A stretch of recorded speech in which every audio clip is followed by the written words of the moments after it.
Bom dia, irmãos. Boa segunda-feira. Deus abençoe a todos nós.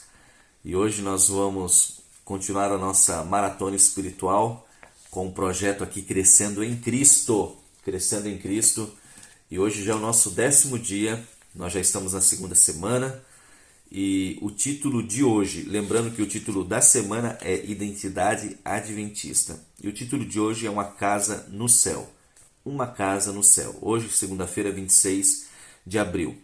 Diz assim: quase todas as doutrinas e práticas adventistas podem ser encontradas em outras confissões religiosas, com exceção de uma, a doutrina do santuário. Somente os adventistas apresentam uma compreensão tão abrangente, integrada e particular sobre esse tema.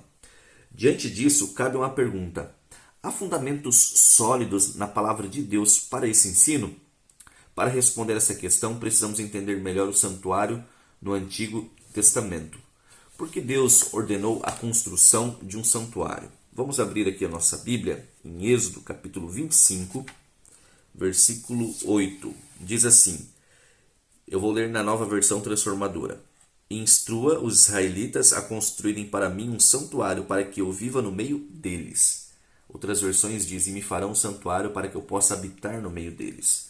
Bom, os primeiros patriarcas já realizavam sacrifícios de animais. Nós podemos ver isso em Gênesis capítulo 4, versículo 4 e Gênesis capítulo 12, versículo 7. Contudo, quando o povo de Israel saiu do Egito, o Senhor ordenou a construção de um santuário que funcionava como um ponto de encontro entre ele, Deus, e seu povo. A primeira versão do santuário foi uma tenda ou tabernáculo com peças e coberturas feitas de peles e metais preciosos. Séculos depois, Salomão erigiu um templo magnificente, seguindo os mesmos padrões do tabernáculo.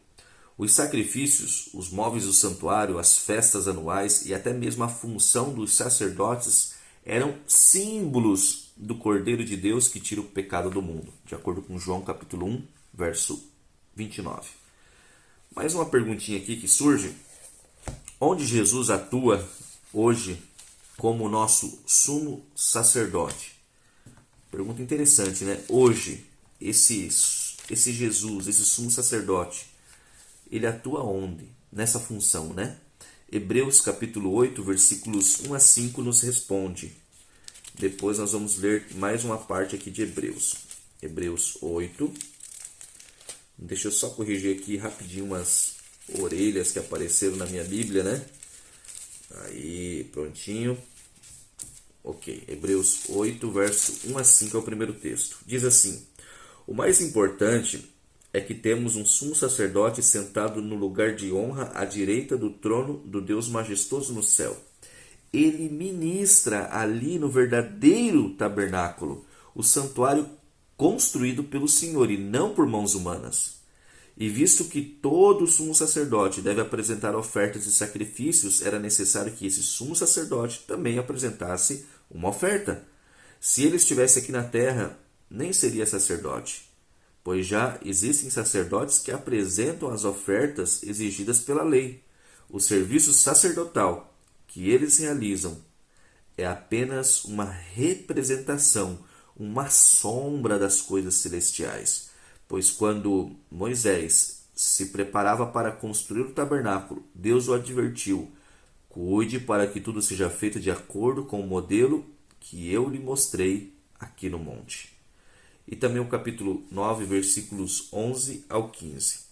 Cristo se tornou o sumo sacerdote de todos os benefícios agora presentes. Ele entrou naquele tabernáculo maior e mais perfeito no céu, que não foi feito por mãos humanas, nem faz parte deste mundo criado. Com seu próprio sangue, e não com o sangue de bodes e bezerros, entrou no lugar santíssimo de uma vez por todas e garantiu redenção eterna. Se, portanto, o sangue de bodes e bezerros e as cinzas de uma novilha purificavam o corpo de quem estava cerimonialmente impuro, imagine como o sangue de Cristo purificará nossa consciência das obras mortas para que adoremos o Deus vivo. Pois pelo poder do Espírito Eterno, Cristo ofereceu a si mesmo a Deus como sacrifício perfeito. e o versículo 15 diz: Por isso, ele é o mediador da nova aliança, para que todos que são chamados recebam a herança eterna que foi prometida, porque Cristo morreu para libertá-los do castigo dos pecados que haviam cometido sob a primeira aliança. Muito bem. O primeiro santuário ele foi feito de acordo com o modelo celestial. Nós vemos isso, Deus apresentando esse modelo a Moisés, principalmente nos textos de Êxodo, capítulo 25, versículo 9, versículo 40, Hebreus capítulo 8, versículo 5, que nós acabamos de ler, que esse era apenas um modelo do céu, do santuário celestial. Evidências bíblicas do santuário celestial não faltam. O autor do Apocalipse faz referência ao santuário de Deus que se acha no céu, Apocalipse 11:19. Nele Jesus ministra como nosso sumo sacerdote. Aí vem os textos que nós acabamos de ler, Hebreus capítulo 8, versículos 1 e 2.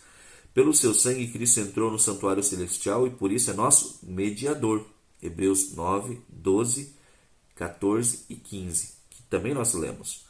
Nesse santuário deveria ocorrer um juízo investigativo antes da volta de Jesus. E textos que corroboram para esse pensamento é Daniel 7, versículos 9 ao 14, Daniel 8, 14 e Apocalipse 14, versículos 6 e 7. Olha esse texto que está no Grande Conflito, página 488 e 489. O santuário no céu é o centro da obra de Cristo em favor dos homens. A intercessão de Cristo no santuário celestial em favor do ser humano é tão essencial ao plano da salvação, da redenção, como foi sua morte sobre a cruz. Nossa fé não se dirige a Jesus eternamente imóvel e agonizante na cruz, mas ao Cristo vivo, ressurreto e que intercede por nós. Assim, temos um advogado junto ao Pai, Jesus Cristo, o justo. 1 João capítulo 2, versículo 1.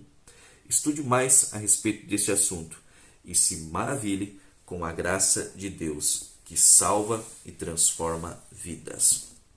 Esse foi o nosso estudo de hoje. Que Deus lhe abençoe nesse dia, abençoe sua família. Um grande abraço e até mais. Tchau, tchau.